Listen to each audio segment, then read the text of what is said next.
Good morning. Thank you so much for having me here. I'm always happy to talk to people who feel my same love for the earth, and it's clear through the service this morning that you join me in that feeling. Thank you to Linda and to Michelle and to Jimmy, I think, who's running the electronics this morning.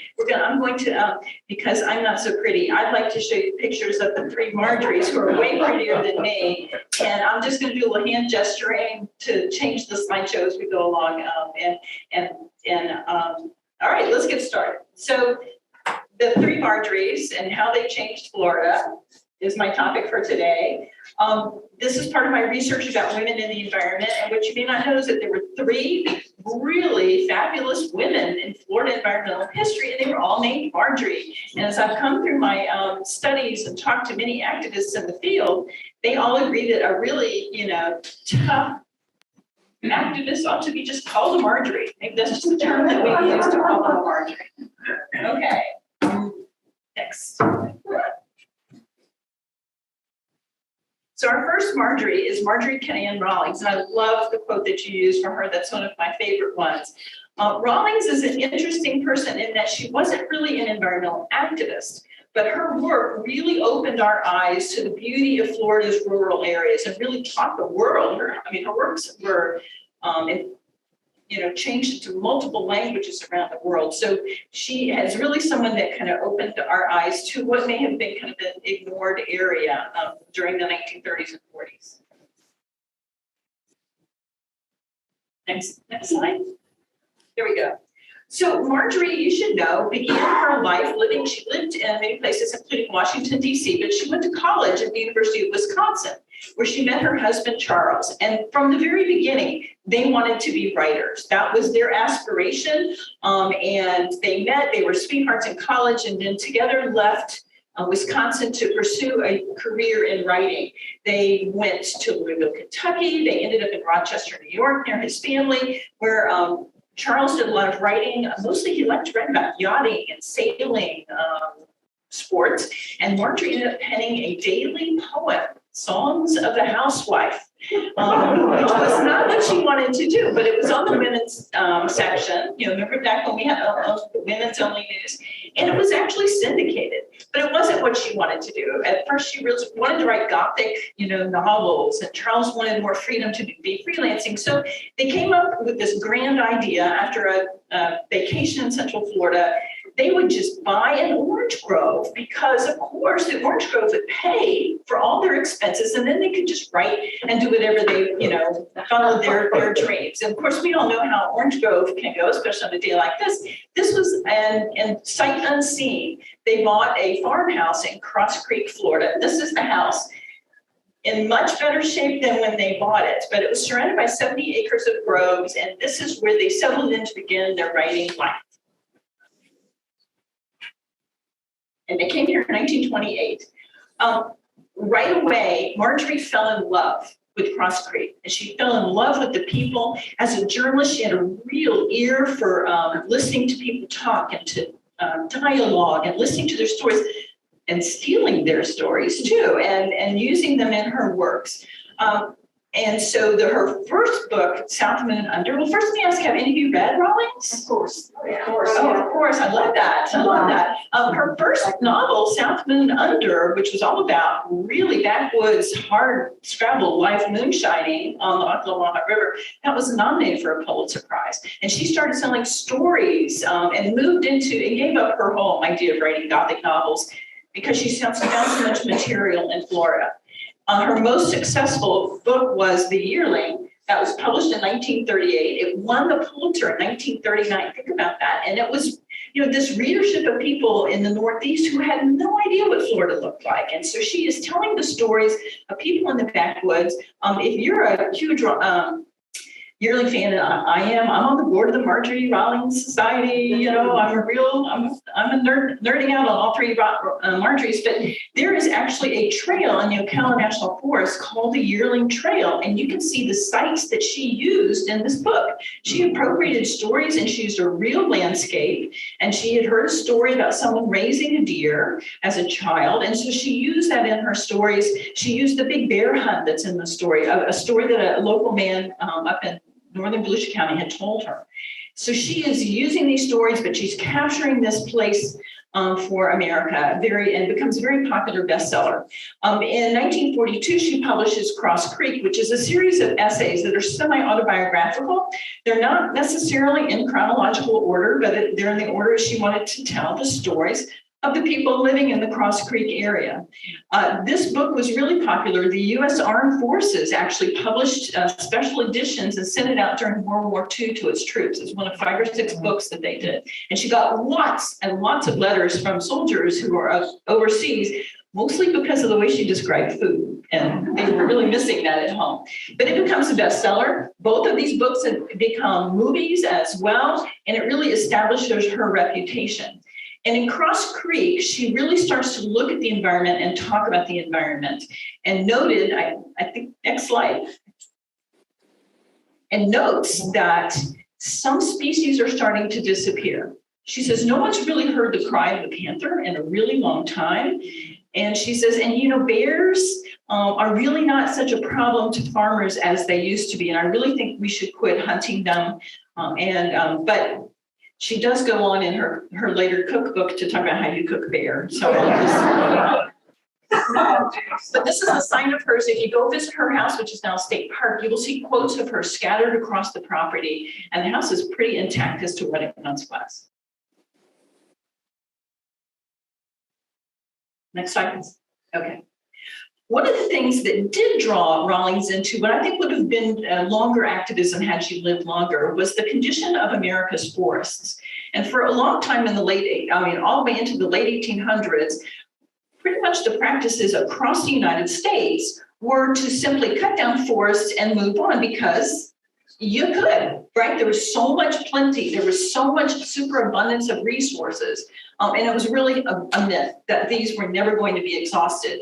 And the same practices were happening in Florida as well. This is a picture of a logged out longleaf pine forest from the Florida State Archives. And as you can see, they were cutting down the trees, or in many instances, longleaf pine were used in turpentining, which killed about 75% of the trees anyway. Then they were cut down, and then you just moved on. There was no thought to replanting. That was just not thought of. And if you burned it down, it made it even worse.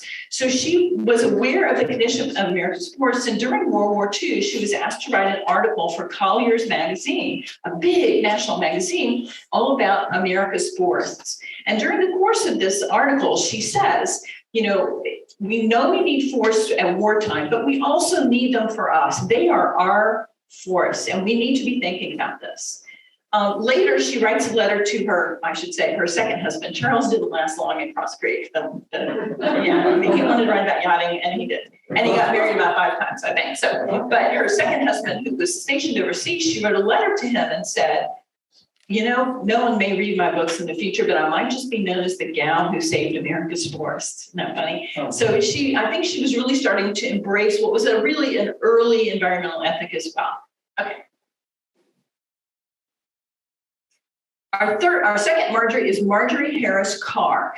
Marjorie is, I got to meet Marjorie during the course of all my studies over the years, and she was just an amazing woman. She was raised down in Bonita Springs in Southwest Florida. She went to the university, what is now FSU, and got a degree in zoology, and went on to get her master's in zoology at the University of Florida. And she was well-versed in the science of ecology, which was a new idea, really doesn't come into the American language until the 1960s. But she understood the interconnectedness of different parts of our environment and how one thing led to another. And she was remarkably placed in the early 1960s when she got a phone call from a woman in the garden clubs that said, hey, have you heard about this project? They're going to build a barge canal across North Florida from Yankeetown, connecting into the St. Johns River using the path of the Ocklawaha River. And this is a picture of the proposed route on the bottom left. Marjorie loved the Ocklawaha River. It was a place she had been. It was a very serpentine. It still is. There's a part of it that hasn't been hurt. That's very serpentine and jungly. And early writers that visited Florida would take steamboats from Palatka and Jacksonville down to Silver Springs. That was the path that you took. And this was early tourism, but they were just amazed by the look of the land. And so when Marjorie heard about this, she decided that they needed to do something about it. And first, she assembled her friends at the Alachua Audubon Society, and eventually the opposition to the Barge Canal grew into a large grassroots movement, really the first big grassroots movement in Florida involving the environment. Okay. Next. And here's the crazy thing. They didn't get organized until this canal was already kind of a done deal as far as Washington was decided. LBJ came down in 1964 and they exploded red, white, and blue TNT to celebrate the beginning of this barge canal. They dug a huge path. They used a big crusher crawler truck to knock down thousands of acres of riverine forest, deciduous forest. It was beautiful. And no one had ever opposed a federal project like this. It's tax money. It's jobs. Why would we be against it? The federal government's paying for it. This is wrong. And at the time, the Army Corps of Engineers, which was in charge of the project, only had to justify projects based on economics. And if they could show that this project would be more valuable, would produce a higher economic value, then it was a done deal. No one ever considered the environment. And ultimately, part of the Ocklawaha, Marjorie fought to get them to change the path away from the Ocklawaha River. That was her initial battle. And when the Army Corps refused to do that, then it becomes a battle against the whole canal. But while the battle is going on, parts of the Ocklawaha are still being destroyed. This is the Rodman Dam that was closed in 1968. It still stands there, and it blocks part of the Ocklawaha River, which diverts water into the Barge Canal path as well. Okay. Marjorie was depicted in a lot of, next slide, please. Marjorie was depicted in a lot, she got a lot of attention, mostly because she was willing to take on the Army Corps of Engineers. Who does that, right? And she was depicted as this little Micanopy housewife who's fighting the Goliath of the Army Corps of Engineers. But she didn't care. She didn't care that no one really appreciated her scientific knowledge as long as she could get a story. And ultimately they got a story in Reader's Digest that called it Rape of the Ocklawaha, which is a pretty amazing story to get. And in response to what the Army Corps was doing, Marjorie used her scientific knowledge and gathered up a bunch of experts from across the state of Florida, and together they put together an environmental impact statement. No one had ever done that to that extent. And they argued that, first of all, the economics were wrong, but that this canal was going to damage water resources, it was going to damage forests, it was going to damage species. I mean, it was really impactful. It was all science and fact-based. That's how she always made her battles, was fact-based. Ultimately, her group names themselves the Florida Defenders of the Environment, which is a group that's still alive today, and they filed a lawsuit in federal court arguing that the Army Corps should have looked at environmental impact statements. And a federal judge initially agrees with them and puts a halt to the canal. Okay, next. And guess what? We have two Republicans in power that have huge influence. Florida Governor Claude Kirk, the first Republican governor since Reconstruction in Florida, and President Richard Nixon, who decided that the public was leaning green, and they decided to do the same thing. And Richard Nixon signed an executive order that halted the Barge Canal. It was amazing. It was 1971. It was the largest federal project ever halted, so far along in the process, with over $70 million sunk into the project when he halted it. And it was largely because Kirk had encouraged him to do so. Nixon's administration was actually very green. A lot of the federal legislation that we now know came under his administration. Surprising, but it can happen, right? All right, next slide. So for the rest of her life, Marjorie Carr spent her time trying to get the Ocklawaha restored. She wanted that. Well, she called it the dam down, and because scientific studies had shown that the forest would reseed itself, it would come back given the opportunity, and it was deauthorized, but today it still remains a canal. I was just there with my class up in September and looked at it. The dam itself it's way past its 50-year lifespan, and it's not looking really good. And it serves no other purpose than diverting water. And so the argument, and there have been lawsuits that are still being promoted by the Florida Defenders of the Environment to try to get rid of this dam. All right, and restore the river. Our third Marjorie is Marjorie Stoneman Douglas. You probably have all heard of Marjorie Stoneman Douglas. I call her the patron saint of the Everglades.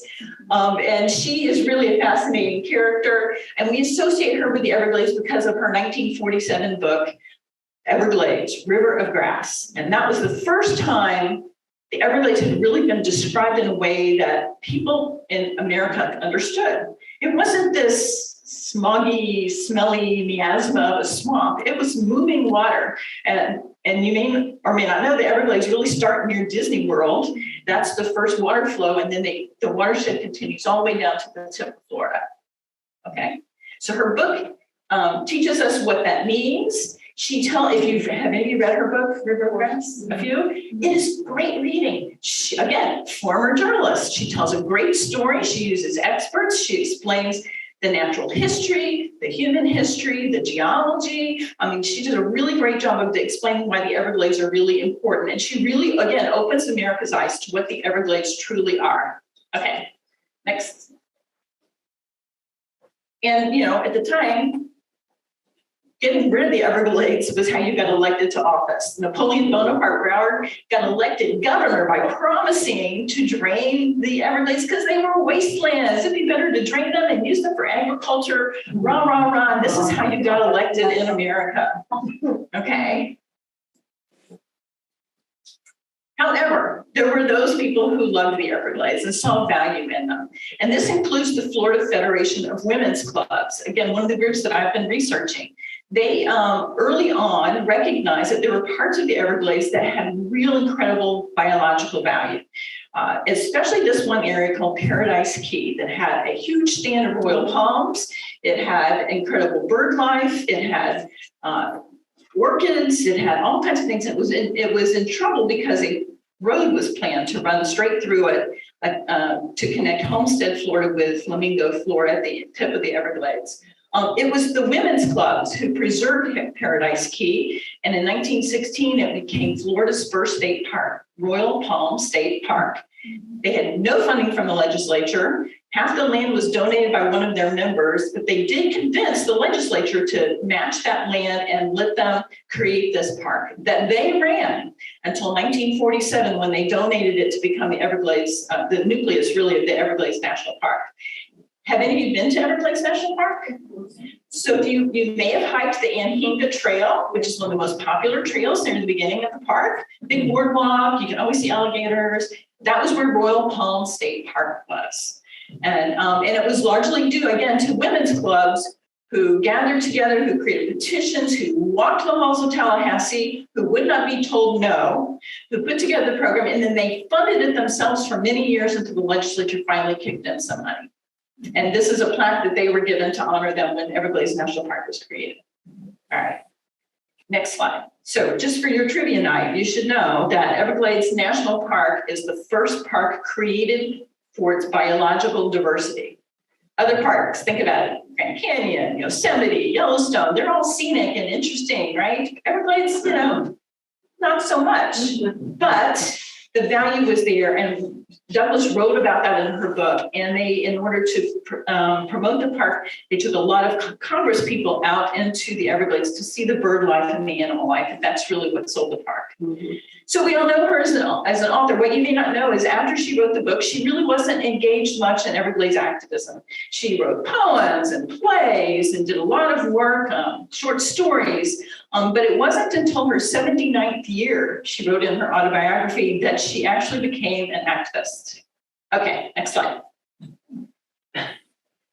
And the name of her autobiography is Voice of the River, which is a great read, by the way. Well, what happened is she tells the story of how there was a huge project planned in Big Cypress Swamp, which is adjacent to the national park. And they were going to create a huge jet port in Big Cypress Swamp because the city of Miami wanted bigger property, and it was going to land SST jets.